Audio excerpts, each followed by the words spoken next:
తిరుమల శ్రీవారి ఆలయం నుంచి తిరుచానూరు పద్మావతి అమ్మవారికి సారెను తీసుకెళ్లారు.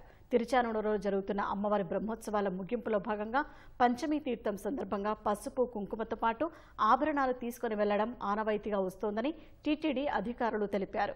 వెదురు గంపలో పసుపు కుంకుమ చందనం పట్టుచీర పెట్టి గర్భాలయంలో స్వామివారి పాదాల వద్ద ఉంచి ప్రత్యేక పూజలు నిర్వహించారు.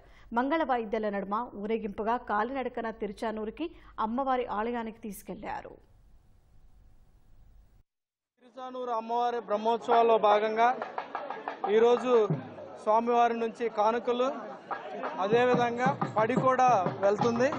ఈరోజు ఉదయమే టెంపుల్లో 2:30 నుంచి శాస్త్రోక్తంగా అన్ని కార్యక్రమాలు నిర్వహించి స్వామివారి నుంచి నగలతో పాటు పడి కూడా తీసుకెళ్లటం జరుగుతుంది. అందులో భాగంగా ఇప్పుడు ఇక్కడ రావిమాన్ చెట్టు దగ్గర హారతి కోసం వేచి ఉన్నాము.